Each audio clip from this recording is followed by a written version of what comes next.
What's up guys, we are at SEMA, it is 2023, and we are at our favorite part of the show, which is the Toyo Tires Thread Pass. And we decided to give this whole section its own video. Some of the most amazing cars of the show are all here, revealed this week, and you get an exclusive access on the Drift Games channel.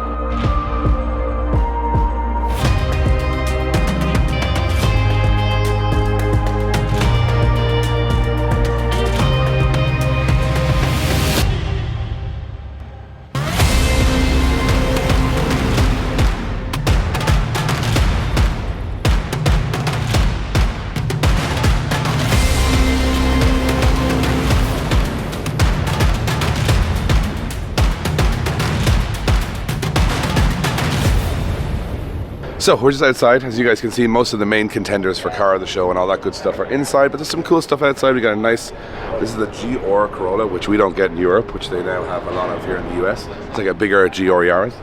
Got a replica of, well, I suppose a tribute car to Ken Block here. Of course, Ken, which is really sad to think. I was actually talking to Ken in this area last year at SEMA, so that's crazy to think that he's no longer with us. But someone's done a very nice tribute to him on this Subaru.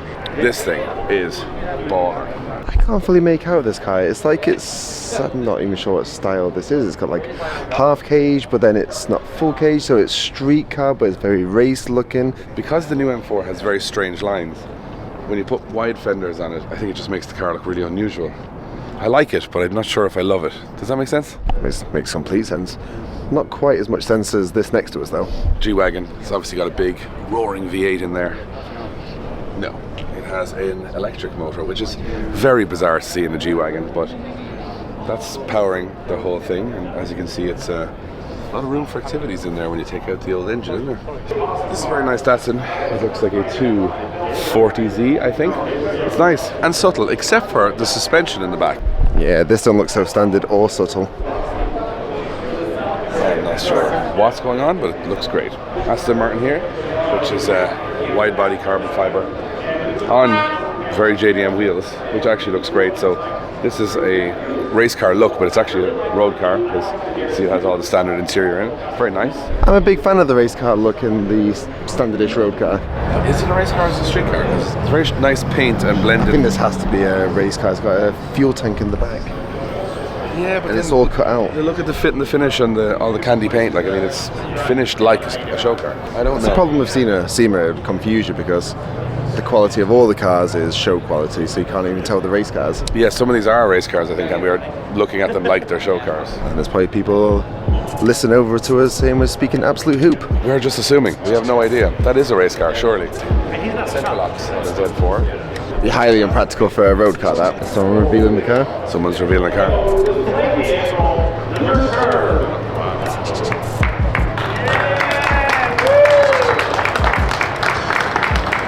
It's an old Sierra, lads. It's an old Sierra.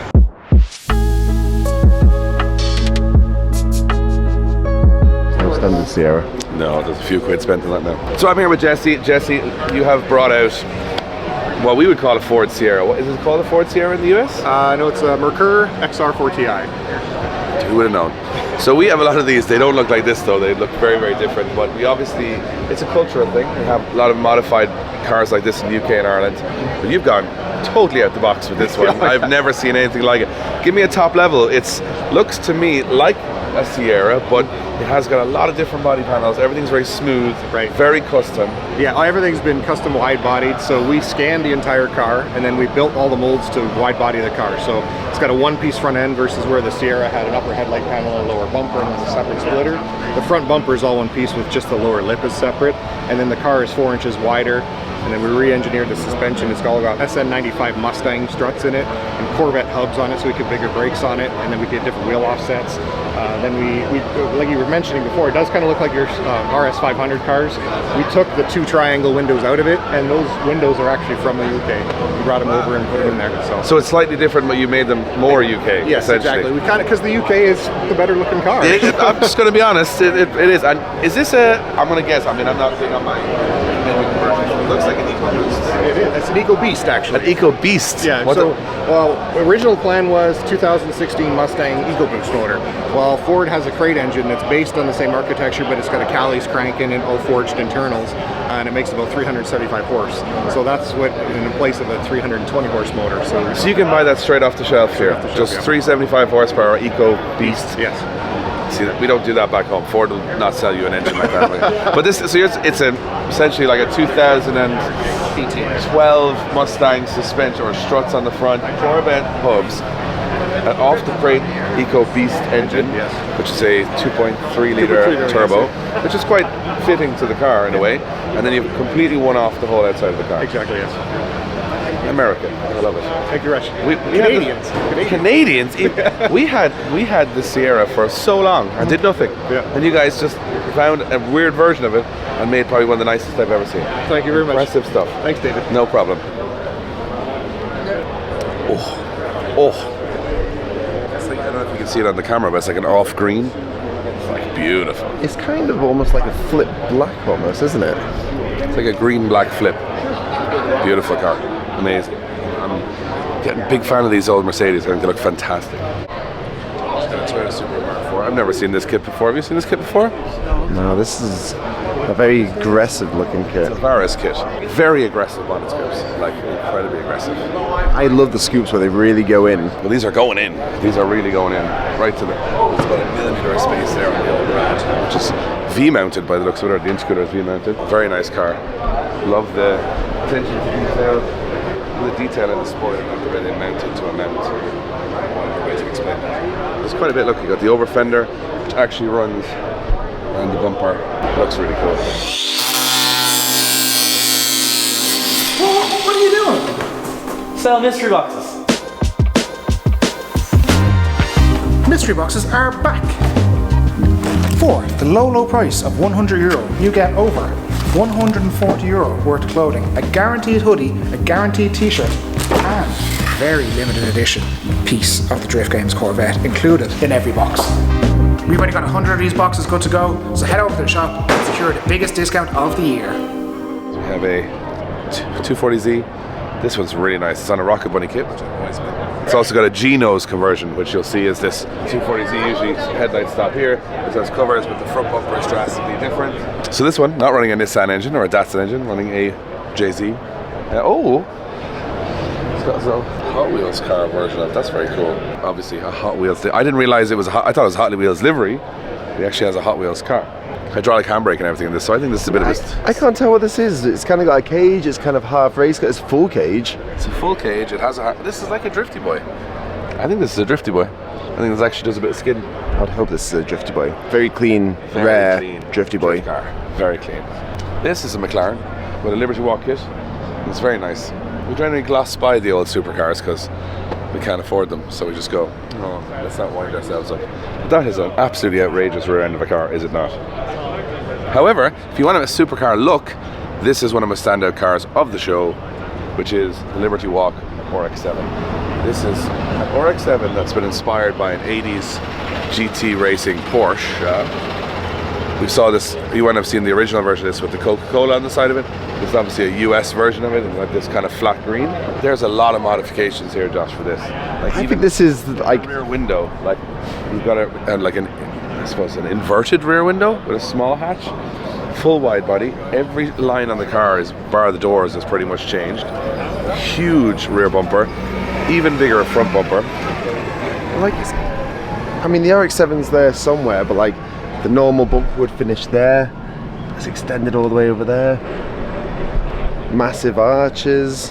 Sort of old news Porsche style bumper lights. Bumper lights just always remind me of 80s touring car, 90s touring cars, or race cars, and that just looks totally different than the RX-7. The only thing you can really tell is the doors and the pop-ups. That's about it. Everything else just looks so unusual. But I will say, I absolutely love it. It's like the RX-7's been modified since, so it came in, what, 1993? There must have been 70,000 body kits for an RX-7, and here we are in 2023, and there's a brand new one that makes it look like nothing else for the last, what, 30 years or whatever.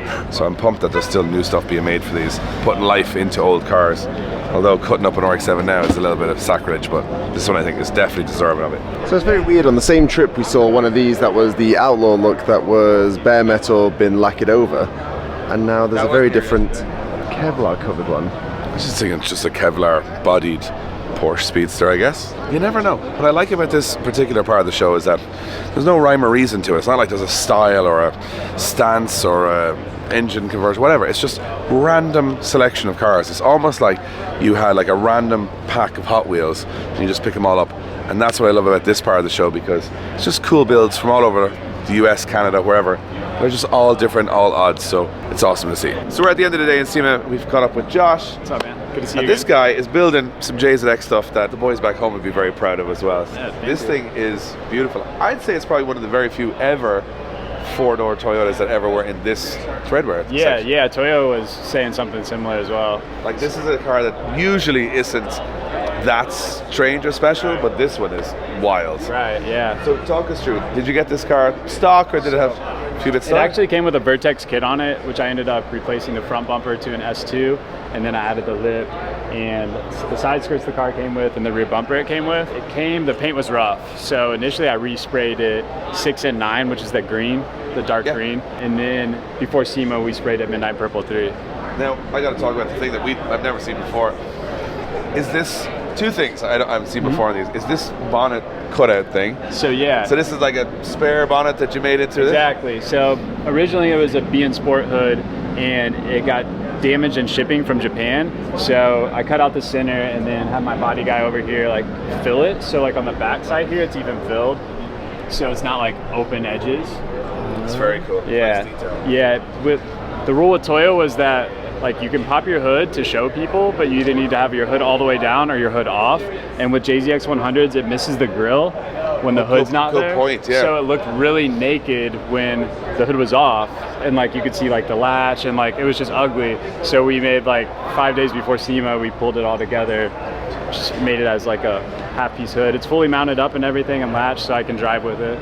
So I love the wheels, I love the interior, love everything about it, but the bit for me is this. Right This here, is like yeah. the prettiest engine setup I've ever seen on Thank you. on a JZ car. Thank you. Like, from the etching to the chrome, everything is just perfect. This is like a time and effort situation here. Yeah, it definitely took time to come together. The etching actually was done Sunday and Monday night. No way. So yeah, we did this one then, and then Monday night we knocked this out in the hotel room, and then came back and assembled it before the show. So Clint, my buddy, he's actually one of the engine builders. He has an etcher, so he was just etching it out to like 4 a.m. Sunday and Monday night. Yeah, That's crazy. Yeah. So give us a rough spec, just top level, what's going on here, what sort of power we running? so it's a 930 or G30 900. It hasn't been dynoed yet. We kind of kept the running minimal to keep the polished piping on the turbo manifold like nice and shiny, but you know, it'll take whatever we throw at it. I want to stay around 600, so to keep it kind of like balanced, if you may. And it's the perfect amount of power for this chassis anymore, and it's just spinning wheels. It's just a lot, And it's yeah. just not going anywhere. Well, thank you for showing us the Yeah, car. thank you so this much. This thing is awesome. We've loved it all the way through. It's one of our cars of the show, so keep doing you. This is Thanks a lot, amazing. man. Thank you guys.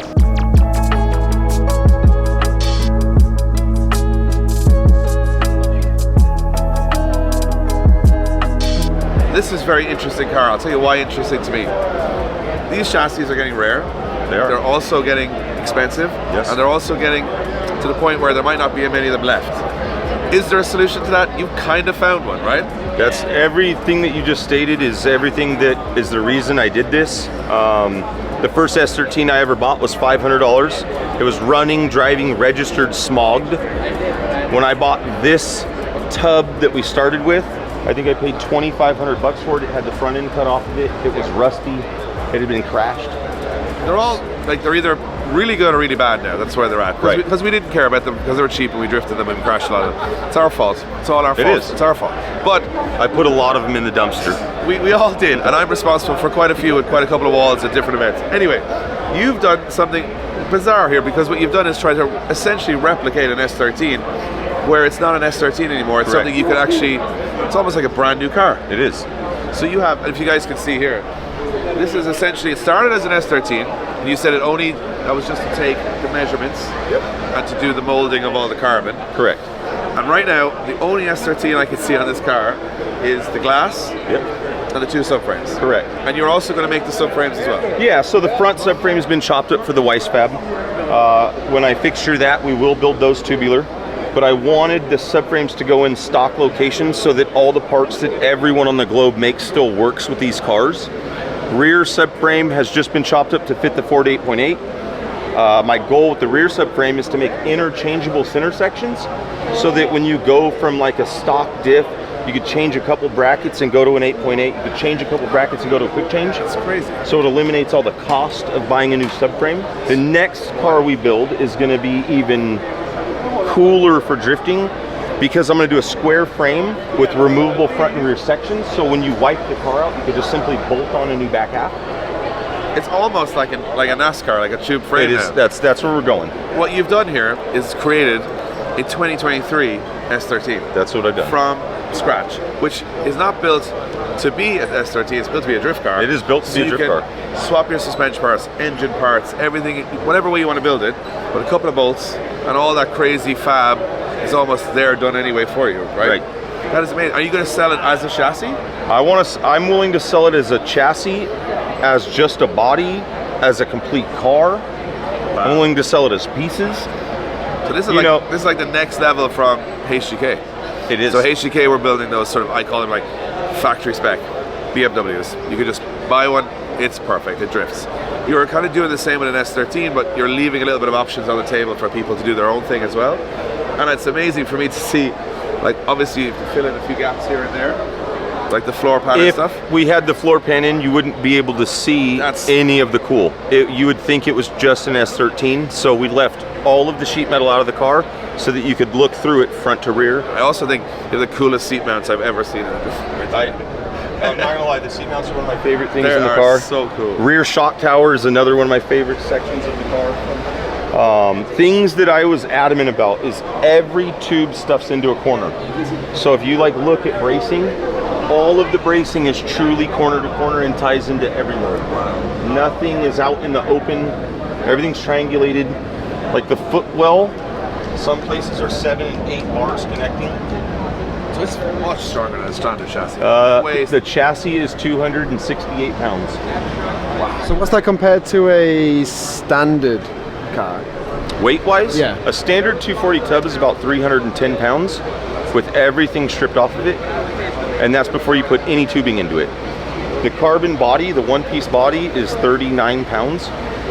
We have sort core material and everything. Everything's hard, so you can touch it, you can bend it. This is a lot lighter than the standard car then. Also remember that the lighter it is, and you said it, it's cheaper because you don't need as much power to pull all the weight. Yeah, you don't need as much grip, you don't need as much power, you aren't going to burn tires up as fast, you're not going to have as much damage when you hit the wall, there's less mass. Even towing it is going to be more economical because you're towing less weight. I'm going to say it right now.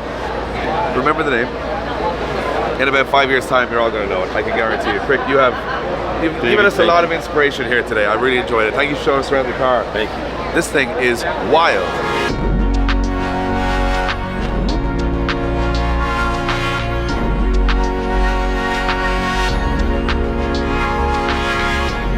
So you guys, we found our favorite car of the show. And this lunatic called Sean has built the world's wildest Sky truck, I think, in the whole world. Sean, we got to talk about why, first of all, because this is not where you start if you want to build something that goes on track, right? No, this is like the worst platform ever, but this was just a really fun exercise to do. Like I was saying, everything that we would normally do on the race cars that we build in our shop, just on this stupid little truck, right? So, yeah, I mean, everything is like how we would normally build a race car. Everything's custom, because I've never seen any of these parts ever before, and I've seen quite a few Kai trucks. It's all custom. Yeah, well, I did kind of like try to find out what we could buy for this truck that was aftermarket, and all I could find was clear taillights. That was it. Everything else we made. So give me the high level. So you start with the truck. Where do we go next? All this carbon looks like it's unbelievable, but it's extensive. There's quite a lot here. Yeah. So there's a lot of real modern aero on it, and maybe it doesn't really work because of being completely flat. But we still wanted to do a lot of the practices that we would try to evacuate air behind the the front of the rear wheel, and that's why we have the body coming in like that. We got a lot of ducting, and it's it's not a show truck. We plan on racing it and more like smiles for miles than trying to go break records. But it's just something fun to do. I've raced Pikes Peak a couple times, and maybe there's a K truck in the future that goes up. I don't know. It would be so fun to watch something like that. So here's some pieces that I picked out that I just have to ask questions. There's a lot of questions. One is the novelty filler cap, which I think is just fantastic that you've brought it up through the wing, which I've never seen before. Probably for good reason, but you know, we work with a lot of, these are the partners that I work with on my race program. And you know, radiators get tucked underneath a bumper, you know, fuel cell gets tucked up underneath a trunk. So I really wanted to put everyone on display the best I could. And I just for some reason, you know, this was just calling me to go there, and I just thought it would be cool. And you know, it's one of those, you've been looking at it for a long time, and you've gone, do you know what would be cool? Yeah. And I think the whole thing to me is like a very, do you know what would be cool? Because you've thought about it quite a bit. Because even the suspension links here. Yeah, we deliberately made them a little longer so we could kind of put them on display, you know? And it's not the easiest job, but it looks visually very exciting. This I love, just on the side is absolutely, with the vent in here. Technically, the vent is purposeful there. Yeah, so everything is purposeful on the truck, right? So I actually was getting frustrated, and I set that radiator right there, and then I kind of was like, I'm gonna put a duct right there, and it just happened to be like the similar size for that, and it worked out really well. And I think efficiency, it's actually the best place to probably put it on the truck. And then you've got it sort of matching on the other side with the oil cooler on that side. on that side. What engine is it running? So right now it's just factory 660cc motor, and it like probably on its best day made 40 horsepower. So we deliberately left the stock engine in here. It's just as much race truck underneath as what you see. It's not like a SEMA build where it's all exterior, right? Like it's got a full 4-link suspension underneath it. But we wanted to save some cool stuff for later on too, right? So we're going to do a turbo Hayabusa motor in it. I think it's probably the best package for it. Transmission is already in the engine. It keeps things easy and simple. Probably make 250 horsepower on an easy day. You said you weren't going to break any records for time attack or anything. I can guarantee you are the fastest K truck going around. Surely the fastest K truck is definitely possible. That I think is achievable. I would like to have that title for sure. Yeah. I'm a little competitive. I would say it's absolutely perfect. This thing is amazing from start to finish, inside and out. Everything is the fit and finish is just. It's got carbon dash. Carbon dash, even the front bumper you did in carbon, which is really nice. This is a full in-house build. Cars don't ever leave our shop for anything. So we wanted to be able to, you know, flex our composite skills on a dumb little truck. If you can do it with this, you can easily do it with a race car, right? That's kind of the motto. Well, this thing is one of our. It might just be my whole favorite car of the whole. It's almost like controlled quality nonsense in a way. It's stupid. It's stupid, but in such a good way because it's so engineered. You could have just made it stupid and it didn't have any functionality, but it's got all the functionality to back it all up. You just challenge yourself with a very unusual machine. I think that's a great way to put it as a challenge because this is such a terrible platform to race. And we're gonna go, you know, have fun with it. I just love the way, I've never heard anyone ever describe their build as, it's just a terrible chassis to start with. And there's no argument, it's the most unaerodynamic thing in the world. It is flat. It's just a box. You've made it look so cool. Man, this thing is just wild. I have to shake your hand because... Thank you so much. If we're gonna leave you with something from this show, it has to be this because it's my favorite car here, and we have one at home that's a Pandem one, and now look how ordinary it looks compared to this, because that is just wild. Well, that is our roundup from SEMA, especially here at the Toyo Thread Pass. We hope you guys have enjoyed it. Some very strange builds, some very cool builds, and I suppose that kind of a hint at what's possible with builds, which SEMA does so well. So if you want to stay tuned, we've got some more videos coming up for more wildness at the event, including some burnout action, some hoonigan action, and meeting some of our friends around the paddock as well. So I hope you enjoyed this video. We'll see you on the next one.